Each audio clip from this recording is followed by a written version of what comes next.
ಅಹಂಕಾರ ಕರಗಿಸಿದ ಒಂದು ನಗು. ಕೈಂಚಿ ಧಾಮದಲ್ಲಿ ಆ ದಿನ ಭಕ್ತರ ಸಂಚಾರ ಹೆಚ್ಚಾಗಿತ್ತು. ಯಾರೋ ಬಾಬಾರ ಆಶೀರ್ವಾದಕ್ಕಾಗಿ ಬಂದಿದ್ದರು, ಯಾರೋ ಮನಸ್ಸಿನ ನೋವು ಹೇಳಿಕೊಳ್ಳಲು ಬಂದಿದ್ದರು, ಇನ್ನೂ ಕೆಲವರು ಕೇವಲ ಅವರ ದರ್ಶನಕ್ಕಾಗಿ ದೂರದ ಊರಿನಿಂದ ಪ್ರಯಾಣಿಸಿದ್ದರು. ಬಾಬಾ ಎಂದಿನಂತೆ ಕಂಬಳಿ ಹೊದ್ದು ಮೌನವಾಗಿ ಕುಳಿತಿದ್ದರು. ಕೆಲವೊಮ್ಮೆ ಮಕ್ಕಳೊಂದಿಗೆ ನಗುತ್ತಿದ್ದರು, ಕೆಲವೊಮ್ಮೆ ಭಕ್ತರ ಕೈಗೆ ಹಣ್ಣು ಕೊಡುತ್ತಿದ್ದರು. ಅವರ ಪ್ರತಿಯೊಂದು ಚಲನೆಯಲ್ಲೂ ಪ್ರೀತಿ ತುಂಬಿಕೊಂಡಿತ್ತು. ಆ ದಿನ ಒಬ್ಬ ಯುವಕ ಆಶ್ರಮಕ್ಕೆ ಬಂದನು. ಅವನು ಬಹಳ ವಿದ್ಯಾವಂತ, ಹಲವಾರು ದೇಶಗಳನ್ನು ಸುತ್ತಿದವನಾಗಿದ್ದ, ಅನೇಕ ಗುರುಗಳನ್ನು ಭೇಟಿ ಮಾಡಿದ್ದ. ಆದರೆ ಅವನ ಮನಸ್ಸಿನಲ್ಲಿ ಒಂದು ಗಟ್ಟಿಯಾದ ನಂಬಿಕೆ ಇತ್ತು.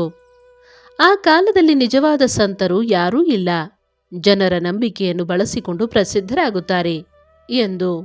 ಸ್ನೇಹಿತರ ಒತ್ತಾಯಕ್ಕೆ ಮಣಿದು ಅವನು ಬಾಬಾರನ್ನು ನೋಡಲು ಬಂದಿದ್ದ. ಆದರೆ ಅವನ ಉದ್ದೇಶ ಭಕ್ತಿ ಅಲ್ಲ, ಪರೀಕ್ಷೆ. ಆಶ್ರಮಕ್ಕೆ ಕಾಲಿಟ್ಟ ಕ್ಷಣದಿಂದಲೇ ಅವನು ಎಲ್ಲವನ್ನೂ ಗಮನಿಸುತ್ತಿದ್ದ. ಜನರು ಬಾಬಾರ ಪಾದಗಳಿಗೆ ಬೀಳುವುದನ್ನು ನೋಡಿ ಮನಸ್ಸಿನಲ್ಲೇ ನಕ್ಕನು. ಇಷ್ಟೊಂದು ಜನ ಹೇಗೆ ಮೋಸ ಹೋಗುತ್ತಾರೆ ಎಂದು ಯೋಚಿಸಿದ. ಅವನು ಬಾಬಾರ ಎದುರು ಬಂದು ನಿಂತನು. ಬಾಬಾ ಅವನತ್ತ ನೋಡಿದರು. ಯಾವುದೇ ಮಾತು ಆಡಲಿಲ್ಲ. ಕೆಲವು ಕ್ಷಣಗಳು ಮೌನ. ನಂತರ ಬಾಬಾ ಪಕ್ಕದಲ್ಲಿದ್ದ ಬಾಳೆಹಣ್ಣನ್ನು ತೆಗೆದು ಅವನ ಕೈಗೆ ಕೊಟ್ಟರು.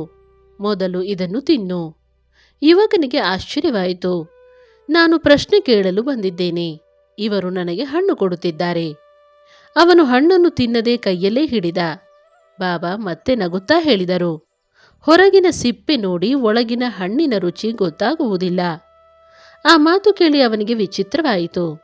ಅವನು ಯಾರಿಗೂ ತನ್ನ ಮನಸ್ಸಿನ ವಿಚಾರ ಹೇಳಿರಲಿಲ್ಲ. ಅವನು ಒಳಗೊಳಗೆ ಜನರನ್ನು ನೋಡಿ ಇದೇ ಯೋಚನೆ ಮಾಡುತ್ತಿದ್ದ. ಹೊರಗಿನ ವೇಷ ನೋಡಿ ಇವರನ್ನು ಮಹಾತ್ಮರು ಎಂದು ಕರೆಯುತ್ತಾರೆ. ಅದೇ ಯೋಚನೆಗೆ ಉತ್ತರದಂತೆ ಬಾಬಾ ಮಾತಾಡಿದ್ದರು. ಆದರೂ ಅವನ ಅಹಂಕಾರ ಕಡಿಮೆಯಾಗಲಿಲ್ಲ. ಇದು ಕಾಕತಾಳೀಯ ಇರಬಹುದು ಎಂದುಕೊಂಡ. ಅವನು ಬಾಬಾರನ್ನು ಕೇಳಿದ, ನೀವು ದೇವರನ್ನು ನೋಡಿದ್ದೀರಾ? ಬಾಬಾ ಮುಗುಳ್ನಗುತ್ತಾ ಹೇಳಿದರು, ನೀನು ನೋಡುತ್ತಿರುವ ಪ್ರತಿಯೊಬ್ಬರಲ್ಲೂ ದೇವರಿದ್ದಾನೆ, ಆದರೆ ನಿನ್ನ ಕಣ್ಣು ಇನ್ನೂ ಮನುಷ್ಯನನ್ನೇ ನೋಡುತ್ತಿದೆ. ಯುವಕ ಮತ್ತೆ ಕೇಳಿದ, ಹಾಗಾದರೆ ನೀವು ಯಾರು? ಬಾಬಾ ನಗುತ್ತಾ ಹತ್ತಿರದಲ್ಲಿದ್ದ ಕನ್ನಡಿಯನ್ನು ಅವನ ಕೈಗೆ ಕೊಟ್ಟರು. ಮೊದಲು ಇದರಲ್ಲಿ ನಿನ್ನನ್ನು ನೋಡು, ನಂತರ ನಾನು ಯಾರೆಂದು ತಿಳಿಯುತ್ತದೆ. ಆ ಉತ್ತರದಿಂದ ಅವನು ಗೊಂದಲಕ್ಕೊಳಗಾದ.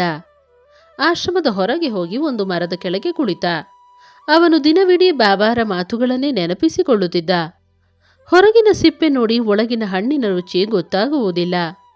ಮೊದಲು ನಿನ್ನನ್ನು ನೋಡು. ಆ ರಾತ್ರಿ ಅವನಿಗೆ ನಿದ್ರೆ ಬರಲಿಲ್ಲ. ತಾನು ಇಷ್ಟು ವರ್ಷಗಳಿಂದ ಇತರರ ದೋಷಗಳನ್ನು ಹುಡುಕುತ್ತಲೇ ಬದುಕಿದ್ದೇನೆ ಎಂಬುದು ಮೊದಲ ಬಾರಿಗೆ ಅವನಿಗೆ ಅರಿವಾಯಿತು. ಬೆಳಗ್ಗೆ ಮತ್ತೆ ಆಶ್ರಮಕ್ಕೆ ಬಂದನು. ಈ ಬಾರಿ ಅವನ ಮುಖದಲ್ಲಿ ಅಹಂಕಾರ ಇರಲಿಲ್ಲ. ಮೌನವಾಗಿ ಬಾಬಾರ ಪಾದಗಳ ಬಳಿ ಕುಳಿತ. ಬಾಬಾ ಅವನ ತಲೆಯ ಮೇಲೆ ಕೈಯಿಟ್ಟು ನಿಧಾನವಾಗಿ ಹೇಳಿದರು, ಇತರರನ್ನು ಪರೀಕ್ಷಿಸುತ್ತಾ ಹೋದರೆ ಜೀವನವೇ ಮುಗಿದು ಹೋಗುತ್ತದೆ. ನಿನ್ನ ಮನಸ್ಸನ್ನು ಪರೀಕ್ಷಿಸಲು ಆರಂಭಿಸಿದರೆ ದೇವರ ದಾರಿ ತೆರೆದುಕೊಳ್ಳುತ್ತದೆ. ಆ ಮಾತು ಕೇಳುತ್ತಿದ್ದಂತೆ ಅವನ ಕಣ್ಣಲ್ಲಿ ನೀರು ತುಂಬಿತು. ಅವನಿಗೆ ಒಂದು ಮಾತನ್ನೂ ಆಡಲು ಆಗಲಿಲ್ಲ. ಸ್ವಲ್ಪ ಸಮಯದ ನಂತರ ಬಾಬಾ ಭಕ್ತರಿಗೆ ಪ್ರಸಾದ ಹಂಚಲು ಹೇಳಿದರು. ಎಲ್ಲರಿಗೂ ಒಂದೇ ರೀತಿಯ ಪ್ರಸಾದ ಸಿಕ್ಕಿತು. ಧನವಂತ, ಬಡವ, ವಿದ್ಯಾವಂತ, ಸಾಮಾನ್ಯ ಮನುಷ್ಯ, ಯಾರಲ್ಲಿಯೂ ಅವರು ಭೇದ ಮಾಡಲಿಲ್ಲ. ಯುವಕ ಅದನ್ನು ಗಮನಿಸುತ್ತಿದ್ದ. ಅವನ ಮನಸ್ಸಿನಲ್ಲಿ ಒಂದು ಹೊಸ ಪ್ರಶ್ನೆ ಹುಟ್ಟಿತು. ಇಷ್ಟೊಂದು ಜನರನ್ನು ಸಾಮಾನ್ಯವಾಗಿ ಪ್ರೀತಿಸುವ ಹೃದಯ ಸಾಮಾನ್ಯ ಮನುಷ್ಯನಿಗೆ ಸಾಧ್ಯವೇ? ಅವನು ಉತ್ತರ ಹುಡುಕಲಿಲ್ಲ, ಏಕೆಂದರೆ ಉತ್ತರ ಅವನ ಕಣ್ಣೆದುರೇ ಕುಳಿತಿತ್ತು. ಆ ದಿನದಿಂದ ಅವನು ಬಾಬಾರನ್ನು ಅದ್ಭುತಗಳನ್ನು ಮಾಡುವ ಮಹಾತ್ಮ ಎಂದು ನೋಡಲಿಲ್ಲ, ಪ್ರೀತಿಯನ್ನು ಬದುಕಿದ ಮಹಾನ್ ಗುರು ಎಂದು ಕಾಣಲು ಆರಂಭಿಸಿದ. ನಂತರ ಅವನು ತನ್ನ ಸ್ನೇಹಿತರಿಗೆ ಹೇಳುತ್ತಿದ್ದ, ನಾನು ಬಾಬಾರನ್ನು ಪರೀಕ್ಷಿಸಲು ಹೋಗಿದ್ದೆ, ಆದರೆ ಕೊನೆಯಲ್ಲಿ ನನ್ನ ಅಹಂಕಾರವೇ ಪರೀಕ್ಷೆಯಲ್ಲಿ ಸೋತಿತು. ನಿಜವಾದ ಗುರು ನಿಮ್ಮ ಪ್ರಶ್ನೆಗಳಿಗೆ ಉತ್ತರ ಕೊಡುವುದಿಲ್ಲ, ನಿಮ್ಮ ಒಳಗಿನ ಪ್ರಶ್ನಿಸುವ ಮನಸ್ಸನ್ನೇ ಶಾಂತಗೊಳಿಸುತ್ತಾನೆ. ಅದೇ ನೀಮ್ ಕರೋಲಿ ಬಾಬಾರ ಬೋಧನೆ. ಅವರು ಶಾಸ್ತ್ರಗಳ ಭಾಷೆಯಲ್ಲಿ ಅಲ್ಲ, ಬದುಕಿನ ಭಾಷೆಯಲ್ಲಿ ಮಾತನಾಡುತ್ತಿದ್ದರು. ಅವರ ಒಂದು ನಗು ಕೆಲವರಿಗೆ ಉಪದೇಶವಾಗುತ್ತಿತ್ತು. ಅವರ ಒಂದು ಮೌನ 1000 ಮಾತುಗಳಿಗಿಂತ ಹೆಚ್ಚು ಅರ್ಥವನ್ನು ತಿಳಿಸುತ್ತಿತ್ತು. ಅವರ ಒಂದು ಸ್ಪರ್ಶ ಜೀವನ ಪೂರ್ತಿ ಮರೆಯಲಾಗದ ಅನುಭವವಾಗಿ ಉಳಿಯುತ್ತಿತ್ತು. ಸ್ನೇಹಿತರೆ, ಇದೆಂಥ ಅದ್ಭುತ ಅನುಭವ ಅಲ್ಲವೇ? ಅವರನ್ನು ಕಣ್ಣಾರೆ ಕಂಡು ಅವರೊಡನೆ ಜೀವಿಸಿದ್ದ ಎಲ್ಲ ಭಕ್ತರೂ ಧನ್ಯರು.